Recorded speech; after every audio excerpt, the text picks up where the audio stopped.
Ya, halo teman-teman, apa kabar hari ini? Semoga teman-teman selalu sehat ya. Hari ini kita akan melanjutkan pembahasan kita terkait dengan proses morfologis, khususnya kata ulang. Oke, sebelum kita bahas lebih lanjut, kita lihat dulu ya definisi-definisi yang mungkin operasional dalam uh, pembahasan kita. Pertama, kata ulang. Kata ulang dihasilkan dari proses pengulangan leksem, itu menurut Pak Prapto Paryadi dan menurut Profesor Bida Laksana ya. Dari keterangan tersebut ya, dapat diartikan bahwa pengulangan dalam bahasa bukan hanya merupakan milik proses morfologis saja. Jadi ada pengulangan yang non morfologis. Saya biasanya menyebutnya pengulangan fonem ya kan, seperti itu. Dalam pembahasan ini kita akan fokus pada pembahasan pengulangan leksem yang membentuk kata ulang. Jadi kita di sini membahas proses morfologis yang kita sebut proses pengulangan. Jadi hasilnya adalah kata. Ya. Pengulangan menurut Simpen 2021 merupakan bagian proses reduplikasi. Jadi reduplikasi itu proses yang besar ya kan, termasuk di dalamnya proses pengulangan ini. Nah, proses pengulangan ini bersanding dengan bentuk ulang. Kan beda bentuk ulang dan kata ulang. Nanti kita lihat perbedaannya ya.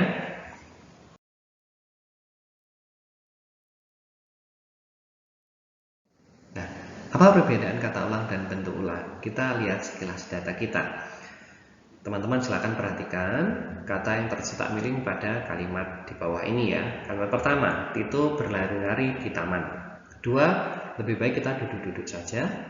Kalimat ketiga, kuda-kuda itu sudah disuntik vaksin. Dan keempat, koleksi kupu-kupu Mbak Tita sudah mencapai 50 spesies. Nah, kata berlari-lari, duduk-duduk, dan kuda-kuda merupakan hasil dari pengulangan leksem, kan? Hasil leksikalisasi, dan ini merupakan masuk dalam proses morfologis. Namun pada kupu-kupu kalimat keempat bukan hasil pengulangan leksem, melainkan hasil pengulangan fonem, ya kan? Yang saya sebut tadi dalam bentuk ulang. Ya memang bentuknya berulang, tapi bukan hasil dari proses morfologis yang akan kita bahas. Ya, jadi dibedakan ya. Mungkin ada data lain ya. Kura-kura, ya kan? Lumba-lumba itu bukan merupakan hasil proses morfologis pengulangan. Reduplikasi, ya duplikasi fonem atau pengulangan fonem. Begitu ya teman-teman, cukup jelas ya. Kita lanjut. Nah, menu kita hari ini ada dua. Pertama, bentuk pengulangan dalam morfologi. Saya sudah mengatakan bahwa kita fokus pada bentuk pengulangan dalam morfologi atau kata ulang. Kemudian bentuk ulang dalam judul, karena saya melakukan penelitian beberapa waktu lalu dan menemukan ada kesalahan identifikasi pada bentuk ulang ini yang dilakukan oleh orang Indonesia pada umumnya. tidak menutup kemungkinan terjadi kesalahan maksud saya, dan saya menemukan kesalahan. Maka saya memasukkan topik yang kedua. Oke, kita masuk yang pertama, pengulangan dalam proses morfologis. Bentuk ulang morfologis. Bentuk pengulangan dalam morfologi setidaknya dapat diklasifikasikan menjadi 5 model menurut Grida Laksana pada tahun 1989. Ya, memang sudah agak lama sih literasi yang kita pakai, tetapi ini masih bisa menjelaskan bagaimana bentuk ulang dalam bahasa Indonesia. 5 model tersebut antara lain Dwipurwa, Dwilingga, Dwilingga salin suara, Dwiwasana, dan Trilingga. Ya, ini dari serap dari bahasa Jawa ya. Kita bahas satu-satu. Bentuk Dwipurwa. Bentuk Dwipurwa adalah bentuk pengulangan suku pertama pada leksem dengan perubahan vokal. Ya, jadi ada kata yang diulangi dan suku kata pertama itulah yang diulangi, namun dengan modifikasi vokal. Misalnya dalam kalimat, kalau pulang jangan malam-malam, malu dilihat tetangga. Nah, Di sana ada kata tetangga, te itu merupakan bentuk ulang dari ta, ya, hasilnya adalah tangga ya, tadi menjadi tetangga. Sebagai lelaki, kamu harus bisa mengampak kayu dan berkebun. Nah, ini laki, bunyi la di suku kata awal diulang menjadi lelaki. Pada kalimat 5 dan 6, ya kenapa kok tiba-tiba langsung 5 6? Karena sekilas data itu saya hitung sebagai kalimat juga ya. Ya, bentuk seperti ini disebut dengan bentuk dwi purwa. Dwi itu artinya menjadi dua, purwa itu sebelum. Ya, artinya bentuk awal pada leksem tersebut diulang menjadi dua. Nah, secara harfiah berarti bentuk penggandaan pada bagian awal. Kan? Dwi purwa, yang diulang yang bagian depan. Dan perlu diingat pengulangan tersebut menggunakan atau memiliki perubahan vokal yang menarik untuk dibahas. Ya, selanjutnya bentuk dwilingga. Bentuk dwilingga adalah bentuk pengulangan keseluruhan bunyi tanpa pengubahan struktur bunyi leksem aksal. Contoh, kalimat 7, sejak ada hotel itu sumur-sumur warga di sekitar menjadi kering. Ya, di sana ada sumur-sumur. Kemudian dia ke rumahku malam-malam. Di sana ada leksem yang diulang ya, malam-malam. Ya, dari malam menjadi kata ulang malam-malam. Kemudian kalimat ke-9, kami siap kamu undang makan-makan. Enak ya makan-makan ya. Kalimat 7, 8, 9 merupakan contoh untuk pengulangan dwilingga atau pengulangan bentuk secara keseluruhan atau utuh ya. Bentuk ulang sempurna di literasi yang lain. Secara harfiah dapat ditafsirkan dari dwilingga. Dwi menjadi dua dan lingga artinya utuh. Seperti itu ya teman-teman. Oke, kita lanjut ke bentuk selanjutnya. Dwilingga salin suara. Bentuk dwilingga adalah bentuk pengulangan leksem dengan variasi struktur bunyi leksem aksal. Jadi dwilingga salin suara ini pengulangan leksem dengan variasi struktur bunyi leksem asal. Ya, misalnya pada kalimat ke-10 kita lihat orang itu mondar-mandir di depan rumah sejak tadi siang. Di sana ada mondar-mandir. Kain itu sudah compang-camping. Meja itu sudah dicoret. Ya, di sana ada pengulangan leksem dengan modifikasi struktur bunyi pada leksem asalnya. Lalu kalimat 10, 11, 12 tersebut kita bisa sebut sebagai dwilingga salin suara. Nah, perubahan contoh pada contoh-contoh tersebut biasanya merupakan perubahan bunyi vokal ya. Di sana ada A menjadi I, A menjadi E seperti itu ya. Meskipun kadang-kadang juga dibantu oleh imbuhan, tetapi bukan itu maksudnya. Maksudnya adalah di sana ada variasi bunyi dari morfem asalnya. Oke, itu dwilingga salin suara. Kita lanjut. Dwiwasana. Bentuk dwiwasana adalah pengulangan sebagian bunyi atau kelompok bunyi bagian belakang dari leksem. Kalau tadi ada dwi purwa yang diulang depannya, ini dwiwasana itu diulang di bagian belakangnya. Vaksin itu akan perlahan-lahan masuk ke sistem imunnya, yaitu perlahan-lahan. Ya, kita tidak apalah sekali-kali makan nasi padang misalnya. Makan enak sekali ya. Pertama-tama, marilah kita panjatkan puji syukur. Di sana pertama, kemudian bagi yang diulang adalah unsur terakhirnya, tamanya, seperti itu. Kalimat 13, 14, 15 merupakan contoh pengulangan kelompok bunyi bagian belakang dari leksem. Hal ini kebalikan dengan dwi purwa yang sudah saya sampaikan. Bunyi yang diulangi tampak seperti morfem, ya, tampak. Namun hal tersebut bisa terjadi karena ada kesalahan meta-analisis, ya kan. Pertama-tama, dikira tama itu adalah morfem, padahal tidak ya. Itu perlahan-lahan, kan perlahan. Ya itu pengulangan yang mungkin akan terjadi meta-analisis yang salah. Ya. Nanti bisa dibaca di bukunya Pak Dirda sana, atau teman-teman boleh bertanya di bawah kalau ingin tahu apa itu kesalahan meta analisis. Selanjutnya adalah bentuk trilingga. Bentuk trilingga adalah pengulangan onomatope 3 kali dengan variasi fonem ya. Onomatope, tiruan bunyi ya teman-teman. Kita lihat kalimat ke-16, hatiku dak dikduk ketika ingin bertemu dengannya. Di sana ada kata dak dikduk, yaitu pengulangan 3 kali, yang mana pengulangan tersebut adalah kata-kata hasil dari onomatope. Onomatope itu tiruan bunyi ya. Kita tahu bahwa hati ya kan, hati itu digambarkan di situ seperti jantung yang bisa berdetak ya. Kalau teman-teman bertemu dengan seseorang, biasanya kalau grogi itu kan jantungnya ikut naik ya kan, iramanya itu didengar seperti dak dikduk. Dia menciptakan bentuk ulang, atau penutur bahasa Indonesia menciptakan bentuk ulang yang ingin menggambarkan perasaan hati, perasaan apa ya, alam pikirannya.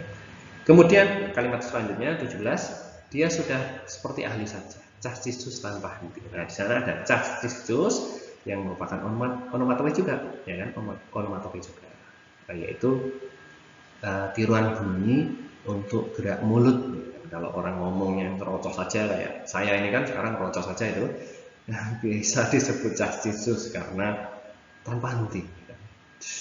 Kayak kalau teman-teman lihat di Twitter atau di media sosial, satset tastes basus gitu kan, satset tastes basus gitu kan, itu menggambarkan kecepatan, gitu. Gerak yang cepat, itu dibunyikan dengan onomatope. Nah, memang pada bentuk trilingga ini biasanya hanya ditemukan dalam bentuk onomatope. Nanti kalau teman-teman punya contoh yang bukan onomatope, bisa komentar di bawah. Fungsinya adalah penegas dari hal yang diutarakan. Oke, disampaikan supaya lebih jelas, supaya lebih nangkep lagi yang ngomong, dibentuklah trilingga. Oke. Nah, itu adalah bentuk reduplikasi atau kata ulang dalam bahasa Indonesia dari sudut pandang morfologi. Namun sebenarnya tidak hanya itu saja. Ini karena durasi ya, karena kuliah kita juga cuma 2 SKS, kita mengenal itu. Sebenarnya kalau ingin saya sampaikan, reduplikasi atau kata ulang hasilnya itu bisa kita bahas lagi lebih dalam linguistik ya. Kita perluas lagi bisa. Misalnya kalau kita lihat kalimat ini ya, pohon mangga Pak Tito besar-besar dan berbuah lebat. Nah, di sana ada kata besar-besar yang merupakan dwilingga ya, kata ulang sempurna. Dari kalimat tersebut, kita tahu bahwa Pak Tito itu punya mangga yang lebih dari satu, karena bisa disebut pohon mangga yang lebih dari satu, yaitu bisa kita sebut besar-besar ya. Diulangi berarti itu ada banyak. Berarti ada fungsi penambahan makna, yaitu makna majemuk atau banyak gitu ya. Dalam kalimat pada rapat itu, para pengusaha mengkritik kebijakan forum itu. Kata ulang kritik mengkritik mengharuskan subjek, ya kan, sudah sintaksis ya. Subjek pada kalimat tersebut merupakan pelaku yang jamak, artinya orangnya banyak. Pengusaha di sana sudah ada para, itu artinya jamak juga. Kritik mengkritik. Kalau kita lihat itu ya,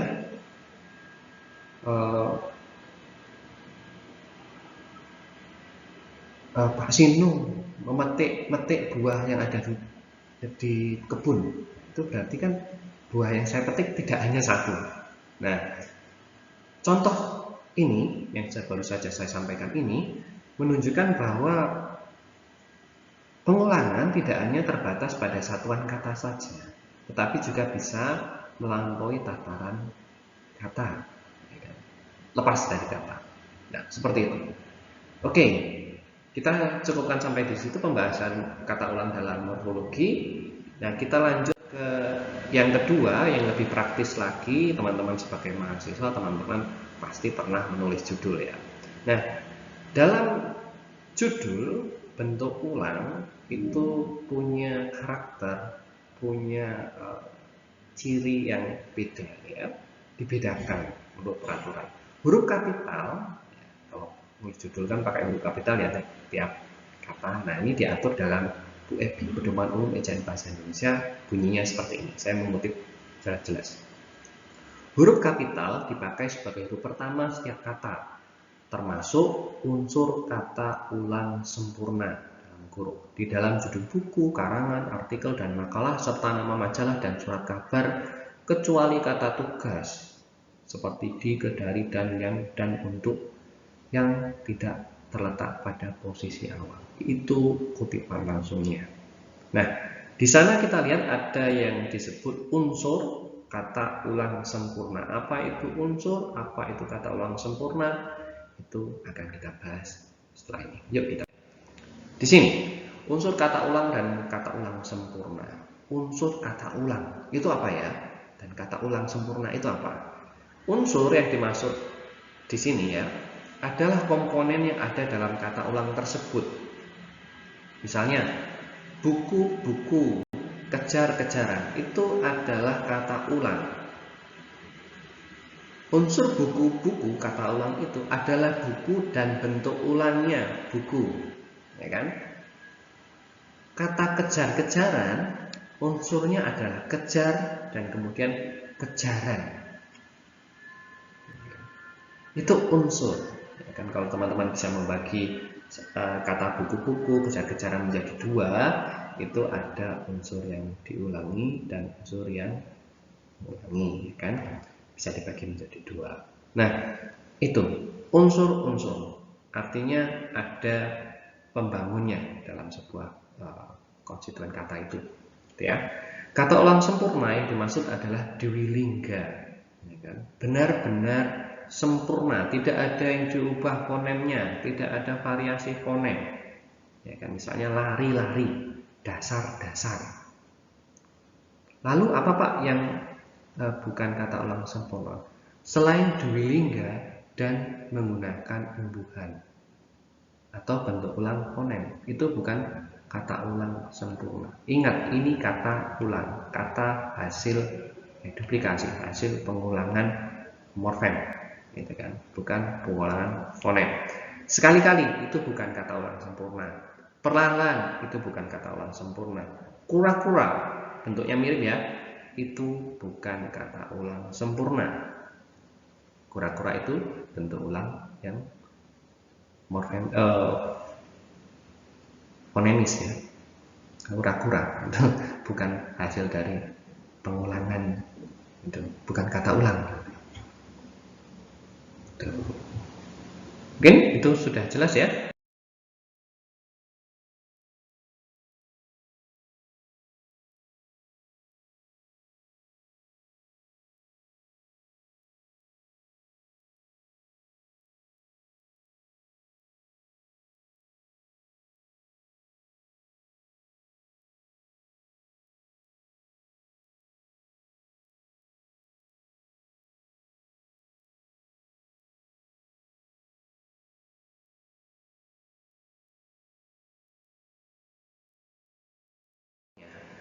Nah, di penulisan judul, ini saya kutip dari makalah saya, kita lihat ada penulisan salah dan usulan penulisan yang benar. Seperti ini, jaring-jaring makanan, jaring kehidupan. Di sana ada kata ulang sempurna. Seharusnya setiap unsur dari kata ulang sempurna itu awalnya ditulis dengan huruf kapital, ya kan? Di sini tidak.